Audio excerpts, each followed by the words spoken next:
Hi friends, welcome back to my YouTube channel Deepika food recipe. ಬೆಳಗ್ಗೆ breakfast ಮಾಡಬೇಕೇನಂತ ಗೊತ್ತಿಲ್ಲ ಅನ್ನೋ ಟೈಮಲ್ಲಿ, ಪ್ಲ್ಯಾನ್ ಇಲ್ಲದೆ ಇರೋ ಟೈಮಲ್ಲಿ ಈ ಥರ ಸಿಂಪಲ್ಲಾಗಿ ಸೌತೆಕಾಯಿ ದೋಸೆನ ಮಾಡ್ಕೋಬೋದು.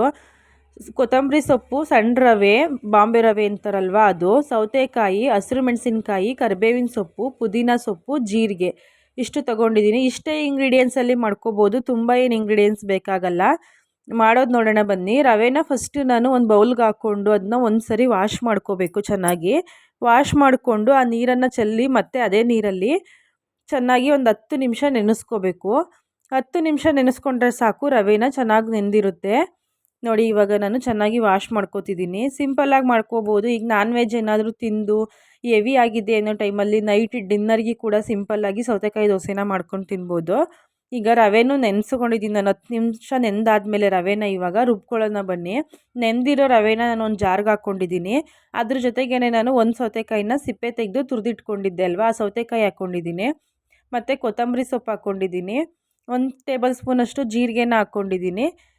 ಖಾರಕ್ಕೆ ಎಷ್ಟು ಬೇಕಂತ ನೋಡಿ ಹಸಿರು ಮೆಣಸಿನ್ಕಾಯಿನ ಹಾಕ್ಕೊಳ್ಳಿ. ಮತ್ತು ಪುದೀನ ಸೊಪ್ಪು, ಕರಿಬೇವಿನ ಸೊಪ್ಪನ್ನ ಹಾಕ್ಕೊಳ್ಳಿ. ಇದ್ರ ಜೊತೆಗೆ ನಾನು ಒಂದು ಅರ್ಧ ಟೇಬಲ್ ಸ್ಪೂನಷ್ಟು ಪಿಂಕ್ ಸಾಲ್ಟ್ನ ಹಾಕ್ತಿದ್ದೀನಿ. ನೀವು ನಾರ್ಮಲ್ ಸಾಲ್ಟ್ ಕೂಡ ಹಾಕ್ಕೋಬೋದು. ಇದನ್ನು ಸಣ್ಣದಾಗೆ ರುಬ್ಕೋಬೇಕು, ತರಿಯಾಗೆಲ್ಲ ರುಬ್ಕೋಬಾರ್ದು. ತುಂಬಾ ಪೇಸ್ಟಾಗಿ ರುಬ್ಕೊಳ್ಳಿ, ಚೆನ್ನಾಗಿ ಬರುತ್ತೆ ದೋಸೆ ಕೂಡ. ಈಗ ರುಬ್ಬಿರೋ ಅಂಥದ್ದನ್ನ ನಾನು ಒಂದು ಬೌಲ್ಗೆ ಹಾಕ್ಕೋತಿದ್ದೀನಿ. ಬೌಲ್ಗೆ ಹಾಕ್ಕೊಂಡು ಚೆನ್ನಾಗಿ ಮಿಕ್ಸ್ ಮಾಡಿಕೊಂಡು, ತುಂಬ ಏನಾದರೂ ಗಟ್ಟಿ ಇತ್ತಂತ ಹೇಳಿದ್ರೆ ಸ್ವಲ್ಪ ನೀರು ಹಾಕ್ಕೊಳ್ಳಿ. ತುಂಬ ತೆಳ್ಳು ಕೂಡ ಮಾಡ್ಕೋಬಾರ್ದು. ನಾರ್ಮಲ್ ದೋಸೆ ಹಿಟ್ಟಿನ ಅದಕ್ಕೆ ಮಾಡಿಕೊಂಡ್ರೆ ಸಾಕು, ದೋಸೆ ಚೆನ್ನಾಗಿ ಬರುತ್ತೆ. ಈ ಮಸಾಲೆನಲ್ಲಿ ರುಬ್ಬಿದ ಮೇಲೆ ಇದನ್ನು ಮತ್ತೆ ಒಂದು 5 ನಿಮಿಷ ನೆನೆಸ್ಕೊಳ್ಳೋದಕ್ಕೆ ಇಟ್ಕೊಳ್ತೀನಿ. ಟೈಮ್ ಇದ್ದರೆ ನೆನೆಸೋದಕ್ಕೆ ಇಟ್ಟು, ಟೈಮ್ ಇಲ್ಲ ಅಂತ ಹೇಳಿದ್ರೆ ಹಾಗೇ ಕೂಡ ಮಾಡ್ಕೋಬೋದು. ನೆನೆಸ್ಕೊಂಡ್ರೆ ತುಂಬ ಚೆನ್ನಾಗಿ ಬರುತ್ತೆ. ನೋಡಿ, ಇವಾಗ ನೆನೆಸ್ಕೊಂಡು ರೆಡಿ ಮಾಡಿ ಇಟ್ಕೊಂಡಿದ್ದೀನಿ. ಇವಾಗ ದೋಸೆನ ಮಾಡೋದು ನೋಡೋಣ ಬನ್ನಿ. ಒಂದು ಹಂಚನ್ನು ಕಾಯೋದಕ್ಕೆ ಇಟ್ಟಿದ್ದೆ, ಅದಕ್ಕೆ ನಾನು ಎಣ್ಣೆನ ಹಚ್ಕೋತಿದ್ದೀನಿ. ನಾವು ದೋಸೆ ಹಂಚಲ್ಲಿ ಮಾಡ್ತಿರೋದ್ರಿಂದ, ನೀವು ತವಾದಲ್ಲಿ ಮಾಡ್ತೀವಿ ಅಂತ ಅಂದರೆ ಎಣ್ಣೆ ಹಾಕ್ಕೊಳ್ದೇ ಮಾಡ್ಕೋಬೋದು. ಎರಡೂ ಥರನೂ ಮಾಡ್ಕೋಬೋದು. ಎಣ್ಣೆ ಹಾಕ್ಕೊಂಡಾದರೂ ಮಾಡ್ಬೋದು, ಇಲ್ಲ ಎಣ್ಣೆ ಹಾಕ್ದೇ ನಮಗೆ ಕ್ರಿಸ್ಪಿಯಾಗಿ ಬೇಕಂತ ಹೇಳಿದ್ರೆ ತವಾದಲ್ಲಿ ಮಾಡ್ಕೋಬೋದು. ನಾನು ಹಂಚಲ್ಲೇ ಮಾಡ್ಕೋತಿದ್ದೀನಿ. ಹಂಚು ಬಿಸಿ ಆದಮೇಲೆ ಅದಕ್ಕೆ ಎಣ್ಣೆನ ಹಚ್ಕೊಂಡು ದೋಸೆ ಹಿಟ್ಟನ್ನು ಹಾಕ್ಕೊಂಡು ತೆಳ್ಳಗೆ ಹಾಕ್ಕೋಬೇಕು, ಚೆನ್ನಾಗಿ ಬರುತ್ತೆ. ತುಂಬ ದಪ್ಪ ಹಾಕಕ್ಕೆ ಹೋಗಬೇಡಿ.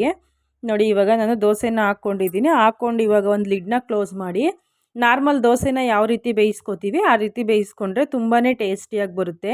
ಈ ದೋಸೆನ ನೀವು ಬೇಸಿಗೆ ಟೈಮಲ್ಲಿ ಮಾಡ್ಕೊಂಡು ತಿಂದರೆ ತುಂಬಾ ಒಳ್ಳೆಯದು. ಏಕೆಂದರೆ ಸೌತೆಕಾಯಿ ಎಲ್ಲ ಹಾಕಿರ್ತೀವಲ್ವ, ಬೇಸಿಗೆನಲ್ಲಿ ಬಿಸಿಲಿರುತ್ತೆ ಅಲ್ವಾ, ನೀರಿನ ಅಂಶ ಜಾಸ್ತಿ ಬೇಕಾಗೋದ್ರಿಂದ ಈ ರೀತಿ ಮಾಡ್ಕೋಬೋದು. ಮಕ್ಕಳಿಗೆ ಲಂಚ್ ಬಾಕ್ಸಿಗೆ ಕೂಡ ಮಾಡ್ಕೊಡ್ಬೋದು. ತುಂಬಾ ಈಸಿಯಾಗಿ ಮಾಡ್ಕೋಬೋದು, ತುಂಬಾ ಹೆಲ್ತಿಯಾಗಿ ಕೂಡ ಇರುತ್ತೆ. ನಾನು ಇದೇ ಥರ ಎಲ್ಲ ದೋಸೆನೂ ಕೂಡ ಹಾಕ್ಕೋತಿದ್ದೀನಿ. ಮಕ್ಕಳು ಬ್ರೇಕ್ಫಾಸ್ಟ್ನ ಕರೆಕ್ಟಾಗಿ ತಿನ್ನಲ್ಲ ಅಂತ ಹೇಳೋರು, ಇಷ್ಟಪಟ್ಟು ತಿನ್ನಲ್ಲ ಅಂತ ಅನ್ನೋರು ಈ ಥರ ಡಿಫ್ರೆಂಟಾಗಿ ಮಾಡಿಕೊಡಿ. ಕಲರ್ ಕೂಡ ಚೆನ್ನಾಗಿರುತ್ತೆ ಅಲ್ವಾ, ಹಾಗಾಗಿ ಮಕ್ಕಳು ಕೂಡ ಇಷ್ಟಪಟ್ಟು ತಿಂತಾರೆ. ತುಂಬಾ ಟೇಸ್ಟಿಯಾಗಿ ಕೂಡ ಇರುತ್ತೆ. ಈ ದೋಸೆಗೆ ನೀವು ಪಲ್ಯ ಎಲ್ಲ ಮಾಡಬೇಕು ಅನ್ನೋ ಥರ ಏನಿಲ್ಲ. ಚಟ್ನಿ, ಸಿಂಪಲ್ಲಾಗಿ ಚಟ್ನಿ ಮಾಡ್ಕೊಂಡು ಕೂಡ ತಿನ್ಬೋದು. ಮಕ್ಕಳಿಗೆ ಕೊಟ್ಟರೆ ಹಾಗೇ ಕೂಡ ತಿಂತಾರೆ. ಯಾಕೆ ಅಂತ ಅಂದರೆ ನಾವು ಮಸಾಲೆ ಎಲ್ಲ ಹಾಕಿರ್ತೀವಲ್ವ, ಹಂಗಾಗಿ ಟೇಸ್ಟ್ ಇರುತ್ತೆ. ಹಾಗಾಗಿ ಮಕ್ಕಳಿಗೆ ಹಾಗೇ ಕೊಡ್ಬೋದು. ದೊಡ್ಡವ್ರಿಗೆ ಬೇಕಂದರೆ ಸ್ವಲ್ಪ ಸಿಂಪಲ್ಲಾಗಿ ಕಾಯಿ ಚಟ್ನಿನ ಮಾಡ್ಕೊಂಡು ತಿನ್ಬೋದು, ತುಂಬಾ ಟೇಸ್ಟಿಯಾಗಿರುತ್ತೆ. ನೋಡಿ, ಇವಾಗ ದೋಸೆನ ಹಾಕ್ಕೊಂಡಿದ್ದೀನಿ. ನಾನು ದೋಸೆನ ತೋರಿಸ್ತಿದ್ದೀನಿ ಎಷ್ಟು ಸಾಫ್ಟಾಗಿ ಬಂದಿದೆ. ತುಂಬ ತೆಳ್ಳಗೆ ಹಾಕ್ಕೊಂಡ್ರೆ ತುಂಬಾ ಸಾಫ್ಟಾಗಿ ಬರುತ್ತೆ, ತುಂಬಾ ಚೆನ್ನಾಗಿರುತ್ತೆ, ಗಟ್ಟಿ ಕೂಡ ಆಗೋಲ್ಲ. ಮಧ್ಯಾಹ್ನ ಲಂಚ್ ಬಾಕ್ಸಿಗೆ ಕೊಟ್ಟರೆ ತಿನ್ನೋಕ್ಕಾಗಲ್ಲ ಅನ್ನೋ ಥರನೂ ಇರಲ್ಲ. ತುಂಬಾ ಸಾಫ್ಟಾಗಿರೋದ್ರಿಂದ ಮಧ್ಯಾಹ್ನ ಲಂಚ್ ಬಾಕ್ಸಿಗೂ ಕೂಡ ಚೆನ್ನಾಗೇ ತಿನ್ಬೋದು. ಈ ವಿಡಿಯೋ ಇಷ್ಟ ಆಗಿದ್ದರೆ ನಿಮಗೆ ಸಬ್ಸ್ಕ್ರೈಬ್ ಮಾಡ್ಕೊಂಡು ವಿಡಿಯೋ ನೋಡಿ, ಹಾಗೆಯೇ ಲೈಕ್ ಮಾಡಿ, ಕಮೆಂಟ್ ಮಾಡಿ, ಶೇರ್ ಮಾಡಿ.